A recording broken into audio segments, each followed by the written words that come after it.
Welcome to my world. Come on in and make yourselves at home. Welcome to my life. I know everything's gonna be all right. Welcome to my world. Oh, won't you come on in? Welcome to my life. It's known as the Tiger's Den. Greetings to all of my subscribers. I want to thank you for being with me for as long as you have, and the new subscribers that's coming on in. We want to say greetings and thank you for your time. This is from Toothless and the moderators. Welcome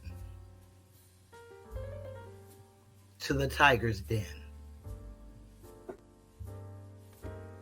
Greetings and welcome to the Tiger's Den.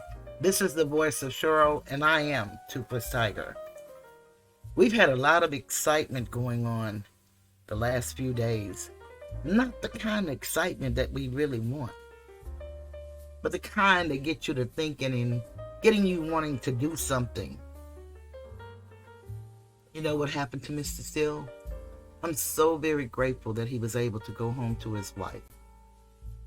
And hopefully the judge will come in today and right his wrongs, or they would take it to all the way to the Supreme Court if need be. But that's not what we're here to talk about today. I want to talk to you about some things that's going on in Atlanta. The DA is awfully busy ruining lives, bringing on Rico charges, not checking her own behavior, not checking her prosecutors, and perhaps she too was in the meeting. Who knows? That's just one woman's thought. But I want to tell you about a young man that I featured, and I didn't really feature him, but he was at an interview with the Honorable Representative Misha Maynard. And he had an incident that happened to him. And instead of him seeking, he sought the help, but getting the help that he sought, he became the aggressor. And I saw him and Mrs. Shawnee Robinson at a commissioner's meeting. June 5th, I was watching. You know, ever since I heard about all of the money that the courts get, that the sheriffs get, that the DA gets, their budgets, line item, and the commissioners are there just looking crazy and don't know what's going on. They give them all of these millions. And then, of course, they say they have no power. And they just turn a blind eye. And these people are running rampant with this money.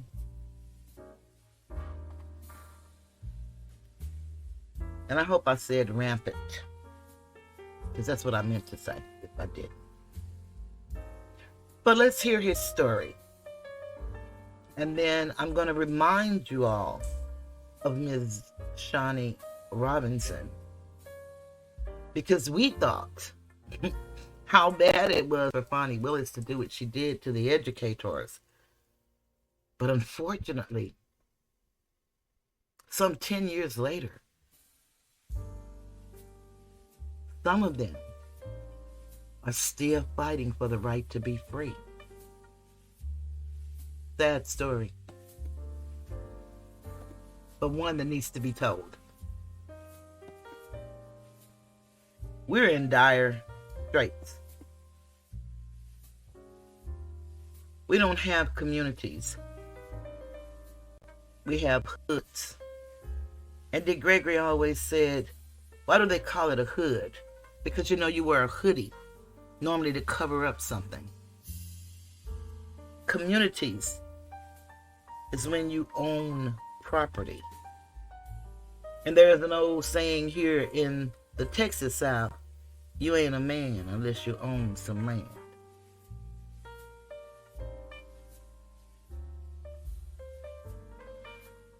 We've got to do better now that we know better. This generation of children, we're losing them. There is a high rise in STDs, HIV, and a lot of it is in our community, our young girls. Believe it or not, between the ages of 13 and 25. We need to start having real conversation. I wish we could. I wish people would join me. There's not much I can do, but I want to be found doing whatever I can do. And so I try to bring the message in hopes that someone will hear me. And then they take the message and start working out a plan for their loved ones, or their hoods. Just imagine if these children would have had an opportunity to have these teachers that spent their lives learning so that they can teach others. Just imagine the possibilities for the Woodies, the DKs, and all the other names that we hear. We can see these young men have talent. Look at Jeffrey. It's so very unfortunate.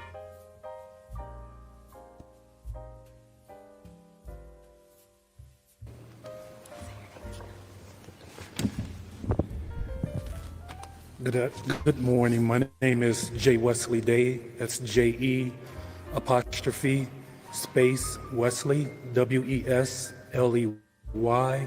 Day, D-A-Y, David Apple Yellow. I want to first give an honor to God who's head of my life, and I want to thank you, Representative Maynard, for giving me the courage to tell my story. In 2018, I was beaten in a hate crime. They called me homophobic slurs, fags, sissies, and I videotaped my assailants. You would think that it would be an open, shut case, but instead, the criminal justice system here in Fulton County vilified me. They first charged me with the fray. Then they upgraded that to a felony. As a result, I lost my job with Delta Airlines because I reported to Delta that I had a pending misdemeanor. Delta was the one who came and told me that I had a pending felony. As a result, fast forward nearly 6 years later, none of my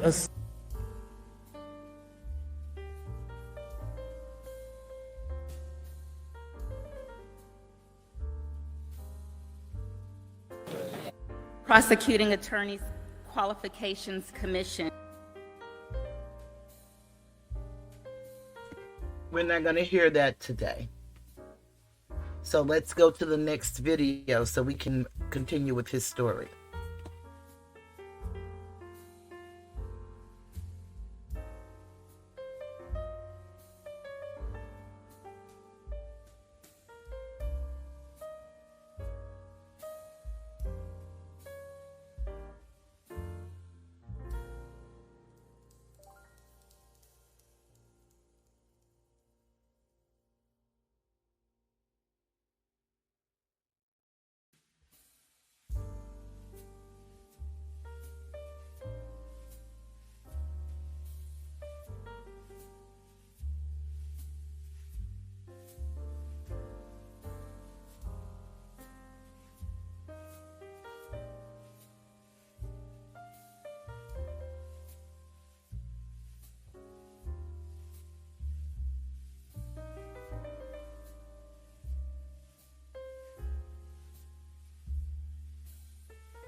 at the hands of Keith Gamage.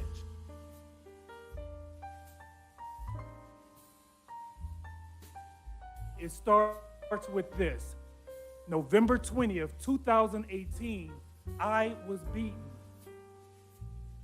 I have all of my assailants on cell phone camera that I captured calling me fag, sissy. Hold on. Excuse me. What is that noise? What? Echo. All right. Sir, let me remind you about your language. No cursing. Continue. Can it reset time, please? Go. I'm here to talk about how Fulton County has messed up my life.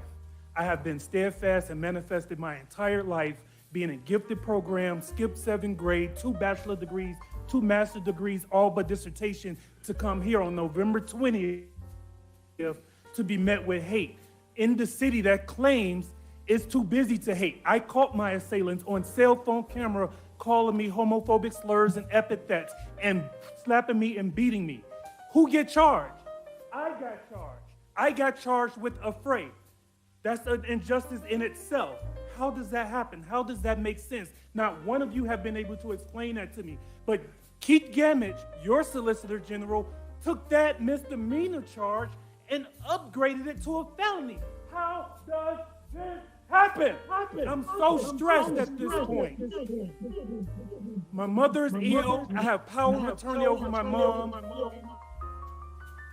And I'm still dealing with this.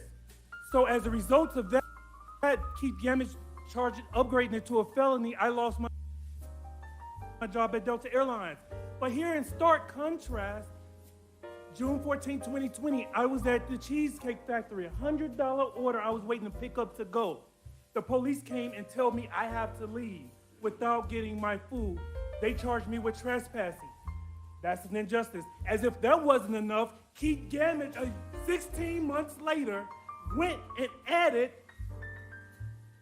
obstruction to justice, causing me to lose my job a second time at Delta Airlines when I had just got it back from the first time.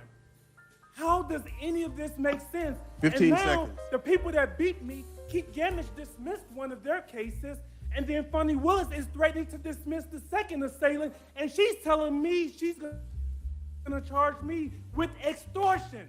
How does this happen? I got charged with afraid of a felony, and now I'm gonna be charged with an extortion charge for nothing? Thank you, sir. Who's gonna help me? Thank you. Next.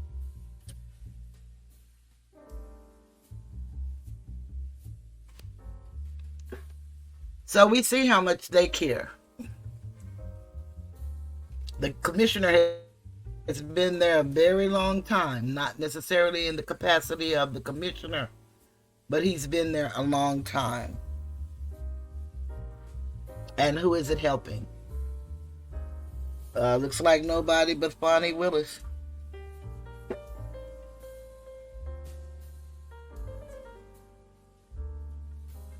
That was it. So we want to try to offer our prayers up to him, and hopefully he can get some resolution. I know that Lady Pink and the gentleman I saw the other day, I don't know if they're still advocating for people or not, but one person can't do it all. It's a community thing, and we have to get involved and do what we can. You know, a lot of people say because it doesn't affect me, then that's not my business. But it's someone else today. It'll be you this evening. Mark my words. Then we're going to move on to the educator. And this is what prompted me when I saw them there at the meeting. This is what prompted me to do this video.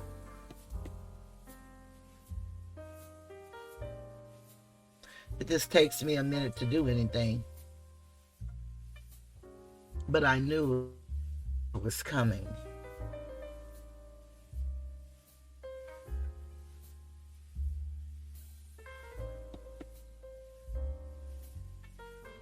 So here we go.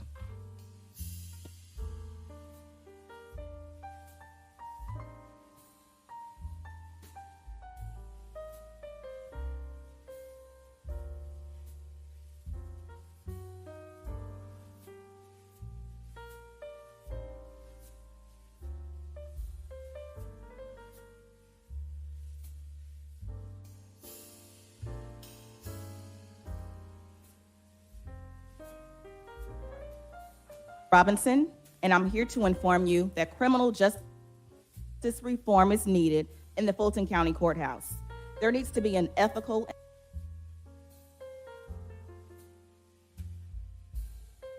and financial audit of their use of Georgia's Rico statute.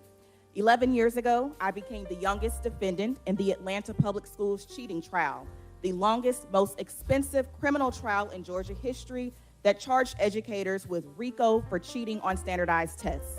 It was DA Bonnie Willis's first high-profile Rico case in which she was the lead prosecutor. So far, 2 educators have gone to prison, and currently in Fulton County, Rico was being used against a former U.S. president, musicians, and protesters. I've maintained my innocence.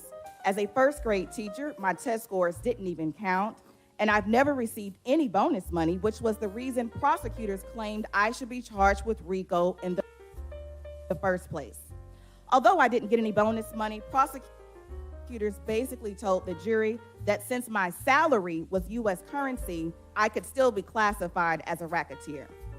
In other states where cheating took place, teachers were fired or had their teaching license suspended or revoked. The DAs did not overcriminalize them. But in Fulton County, educators face 20 to 50 years in prison. On June 25th, my co-defendants and I will be back in court to start the appeals process for a case that began over a decade ago. Millions of taxpayers' dollars have been spent to criminalize teachers for nonviolent offenses. I have 2 children, and I've had to live with the horror of being separated from them. Some of my co-defendants have lost their homes, and recently one of them was diagnosed with stage 4 cancer. 15 seconds. Commissioners that have oversight in this area, I'm imploring you to authorize an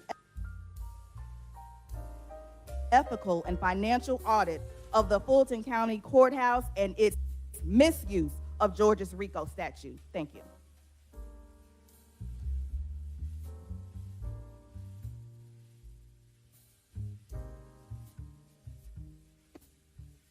That just breaks my heart. These people are still going to court.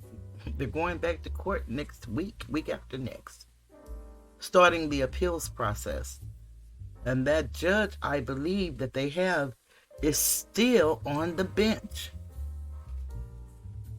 And the reason I say that is I found a news story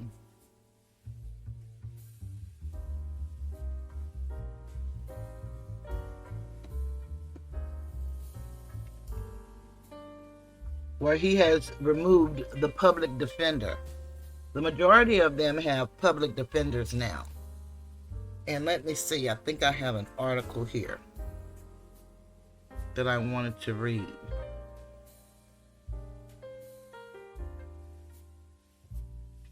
You know, I told you all in my last video that the commissioner, the head commissioner, really broke my little heart because he said that he wanted some type of law to keep individuals from talking about them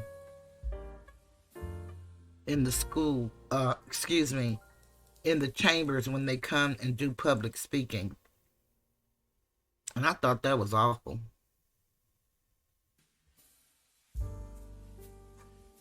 But that's what he wants. Thank goodness for the First Amendment to the Constitution for the United States.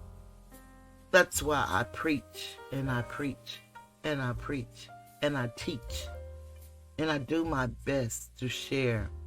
We need to learn the Constitution for the United States and the Constitution for whatever your state is. get a copy, and you can get it online, of the rules of civil procedure and the rules of criminal procedure and the rules of evidence. Also, you should get the federal rules of civil procedure, the federal rules of criminal procedure, and federal rules of evidence. Now, I don't know if there's actually a federal rule of criminal procedure. I believe it goes by the statutes that you violate or that you obey. Whatever the case, do your research. I'm only here to drop keys. I don't know it all. These things that I've learned on my own research. Before I show you this video about them being removed, I'm going to read this little story. It's the latest. As of May 2024, some educators convicted in the Atlanta Public Schools cheating scandal were out on bond and appealing their cases. The educators were convicted of racketeering and other charges under the Racketeer Influenced and Corrupt Organizations Act, Rico, which is usually used to prosecute mobsters. Prosecutors argued that the educators changed test scores for financial gain. Everything we're hearing about this DA and the people that work with her or around her seemingly is for financial gain. They can go to the commissioners and get millions of dollars saying that they need specific things like to hire employees, to hire additional attorneys, additional officers for the sheriff department, the clerk. I don't know what she would need extra money for, but these are people that go and have line item budgets, and then the commissioners blindly approve those items only to hear once they get the money. They don't tell them they didn't use it for that. They just say because of who they are and they're constitutional officers, they can use their money the way they want to. And especially the DA. So she's getting millions, and she has become addicted to Rico. That's her song. That's her dance. And that's her bread and butter. Now, she may beg to differ with me, but I'm going by the evidence that I see. And I don't have her in no court. So this is just my opinion. But she should be. The DOJ should be there investigating the Fulton County administrators. It's some bad goings on there. Other educators took plea deals and performed community service, and some have already served time in prison and been released. So now I want to play a clip for you guys to show you what happened a year ago. And I believe it happened back, let me see the date, February 9th, 2023. Let's hear what this man had to say. And this is so appalling. It's unbelievable. But this is what he thinks.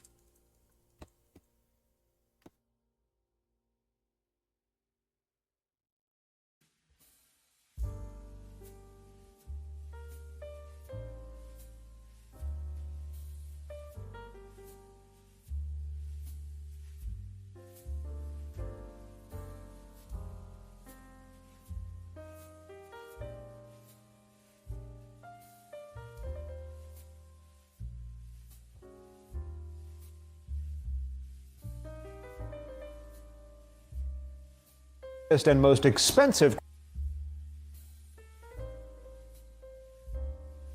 criminal case must now find new attorneys. Their public defender removed himself from defending the educators convicted in the Atlanta public schools cheating scandal. Fox 5's Angelique Proctor joins us from downtown Atlanta with this latest development. Angelique? Courtney, you know, a lot of people thought the APS cheating scandal had been resolved, but 6 of those educators who were convicted want new trials. Now a judge tells them they will also need new attorneys. It was a strange and extraordinary way to arrange for a Defense attorney Stephen Scarborough continued to argue 6 defendants for 1 public defender is too much and creates a conflict. He asked Judge Jerry Baxter to remove him from the case. How did it take you 2 years, if it's so plain as a conflict, to even bring this up? Well, the record was huge.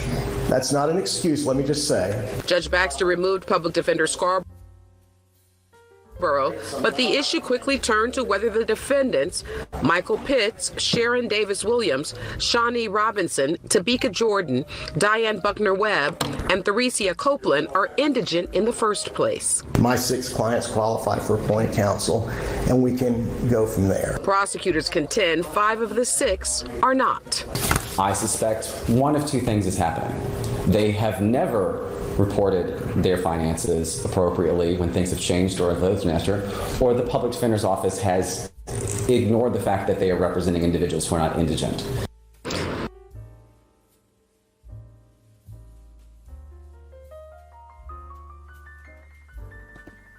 Isn't it amazing the prosecutor actually had the nerve to say that? Mama.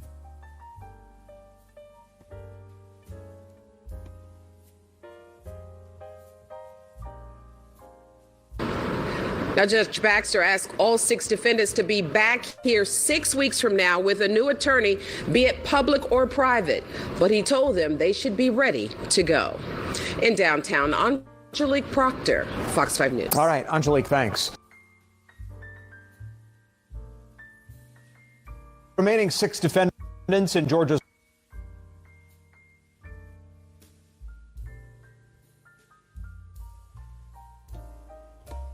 So their time is here, and they're going to be going to court, fighting for their freedom. It's a possibility they could win. It's a possibility they could lose. I hope the community will rally behind them. And perhaps Lady Courtney, who's running against D.A. Fani, maybe she could use this to help in her campaign and actually help the people. These people are everyday people. They went to school for a very long time to give back. Every teacher is not bad. All teachers are not good. But one of the things we lost is when we started getting teachers that don't look like us, and we couldn't resonate with the teachers, nor they with us. Most of the little young teachers would say they were afraid. And then one day on the news, you hear that they're sleeping with 6-year-olds. Maybe not 6-year-olds, 6th graders, 7th graders, 9th graders, and so on. How can that be? We used to have teachers that reminded us of our mothers, our grandmothers, our aunts. Kind of like myself being a senior on YouTube. Because there are a lot of people that are in their late 20s, early 30s, and I would say in their early 50s or mid 50s that are on YouTube. So it's really sad to think how we have allowed things to happen to our children, which we say are the future. What are we teaching them? What are we really teaching them?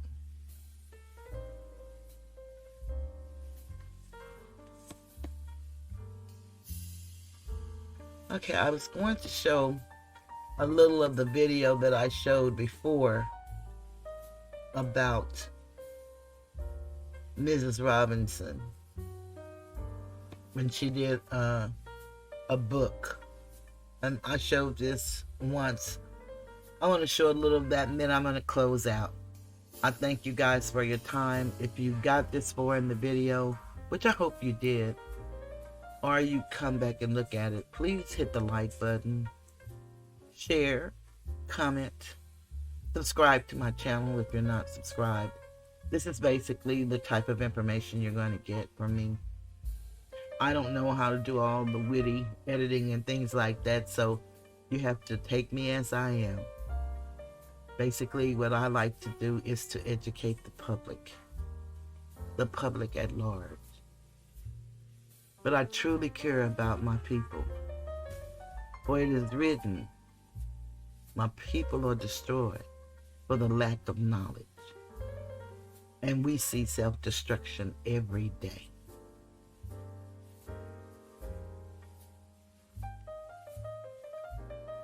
I think what I'm going to do is put the videos in the description, and if you're interested in them, you can go and check them out.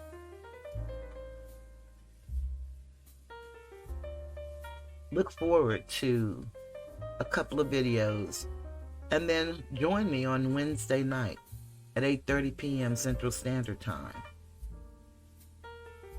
I'm sure I have a lot to talk about, and you all would have seen everything that I'm going to talk about, but I'm just going to give my opinion on what I've seen. On that note, I'm leaving the Tiger's Den. Have a beautiful day.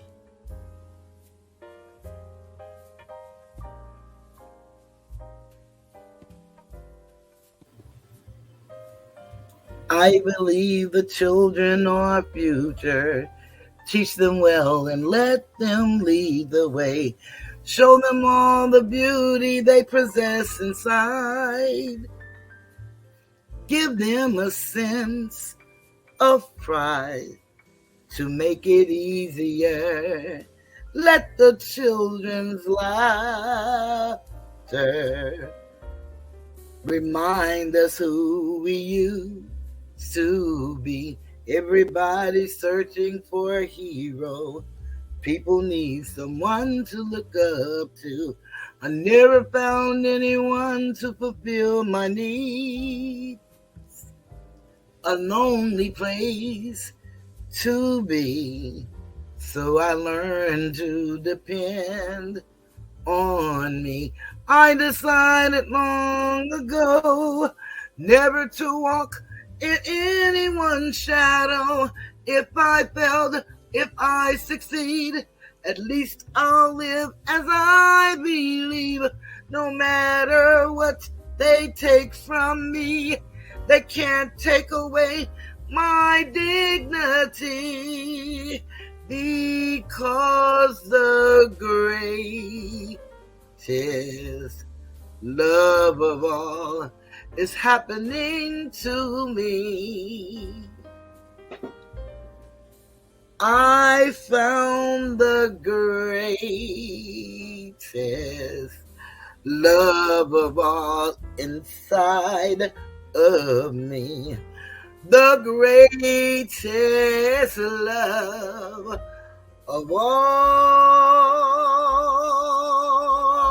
is easy to achieve. Learning to love yourself is the greatest love of all. And if I chance that special place that you've been dreaming of,